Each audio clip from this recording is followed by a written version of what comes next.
Samedi 15 février 2014, cette semaine dans le Grand Show de l'info, les municipales avec la ville de Marseille et la bataille pour faire basculer la ville à gauche. Face aux mobiles, que vont devenir les cabines téléphoniques? Retour sur cette date, 11 février 1964, c'était le premier concert mythique des Beatles aux États-Unis. Et puis comme chaque semaine, c'est le récap.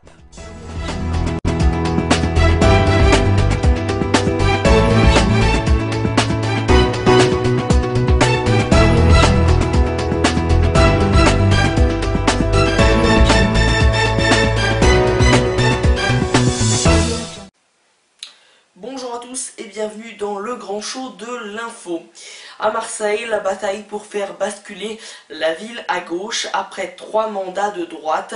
Marseille, la deuxième ville de France, pourrait basculer à gauche avec le socialiste Patrick Mennucci qui espère battre le vieux goguenard Jean-Claude Gaudin. Marseille, son vieux port et sa mairie à conserver ou à conquérir. La gauche et la droite ont déjà lancé la bataille, mais du côté des électeurs, c'est plutôt l'indifférence. C'est pareil de tous les côtés. Non, la politique, ça ne m'intéresse plus du tout. Un maire ou l'autre, ce sera pareil et que ça m'étonnerait qu'il y ait des grands changements. Je ne sais même pas si je vais voter cette année. On retrouve toujours la même dualité, les mêmes partis, les mêmes personnes au pouvoir. Hein. À commencer par le septuagénaire Jean-Claude Gaudin, qui ce soir-là s'offrait une rencontre avec la jeunesse pour y vanter une nouvelle fois son bilan. Car pour celui qui dirige Marseille depuis presque 19 ans, c'est bien lui et son ex-dauphin Renaud Muselier qui incarnent le changement. Avec Renaud Muselier, nous avons fait 12 km et demi de tramway.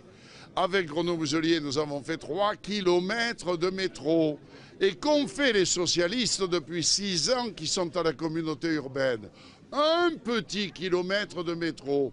Mais pas de quoi ébranler Patrick Mennucci qui a promis de mettre fin au clientélisme. Le candidat socialiste annonce aussi la gratuité des transports en commun pour les moins de 26 ans ou encore les écoles ouvertes jusqu'à 18h30. Et pourtant, le baron socialiste sait qu'avec la crise, il ne pourra pas tout promettre. Est-ce que les Marseillais ont besoin de rêver ou est-ce qu'ils ont besoin de réalité? J'ai tranché, mais c'est ma personnalité, c'est comme ça. Je pense que c'est de réalité qu'ils ont besoin.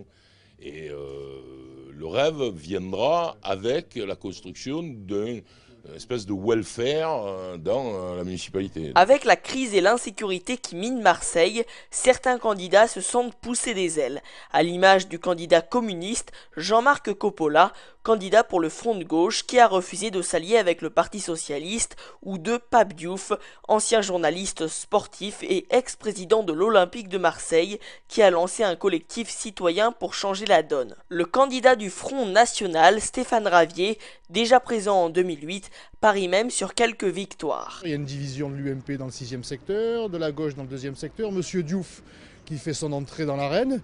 Donc tout ça va créer une situation particulière et qui doit permettre au Front National, il a déjà le vent en poupe, de créer plusieurs surprises. En 2008, la mairie de Marseille avait échappé de justesse à la gauche. Mais cette fois-ci, le duel pourrait une nouvelle fois être très serré. Le destin politique de la deuxième ville de France sera en tout cas observé à la loupe par les états-majors parisiens. L'utilisation des cabines téléphoniques s'est effondrée avec l'arrivée de la téléphonie mobile en France, au point qu'Orange est en train de les démonter progressivement, mais reste à savoir ce qu'il doit faire des 40 050 cabines qui relèvent du service universel. C'est un symbole du paysage urbain qui pourrait bien disparaître. Quelques 100 000 cabines téléphoniques réparties sur tout le territoire français. Victimes du développement des téléphones portables, elles sont aujourd'hui désertées. En 15 ans, leur utilisation a chuté de près de 99%. Les cabines téléphoniques, je ne l'utilise plus, je ne sais même pas comment faire pour les payer.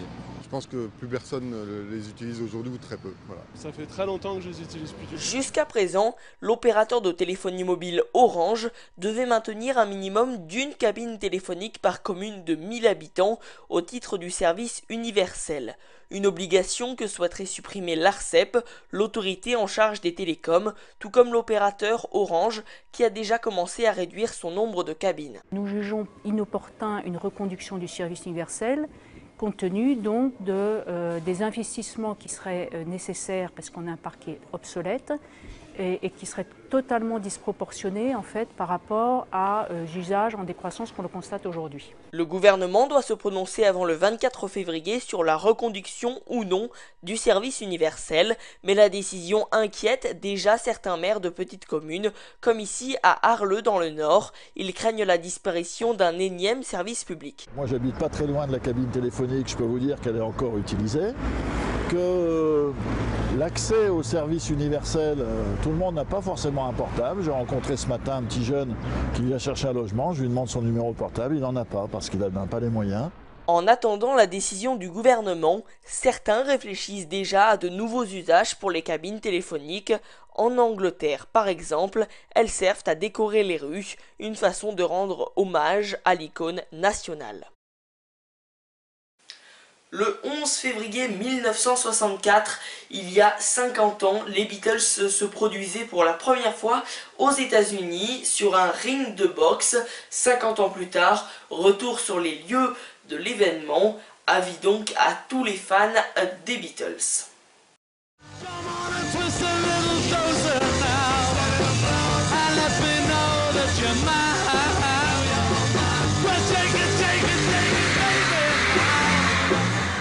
« 1er février 1964. Après un concert télévisé à New York, les Beatles débarquent à Washington en pleine tempête de neige. Ils donnent un concert historique de 30 minutes à guichet fermé devant plus de 800 fans.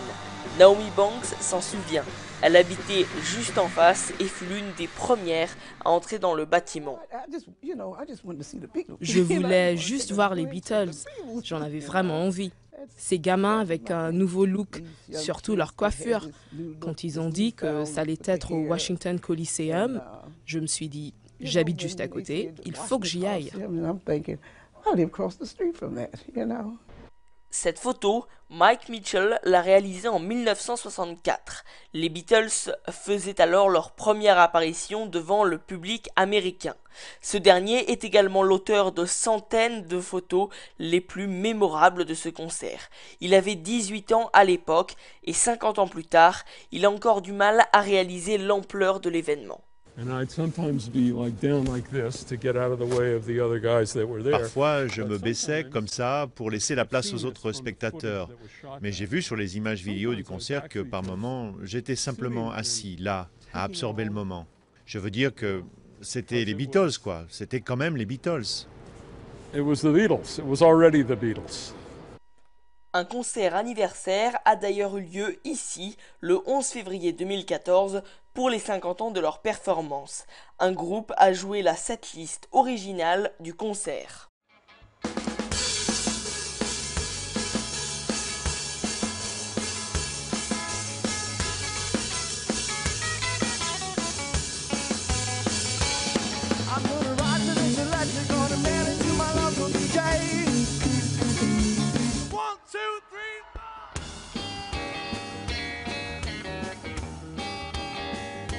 Well, she was just 17, you know what I mean, and the way she looked was way beyond compare. That boy isn't good for you. This boy gets you back again.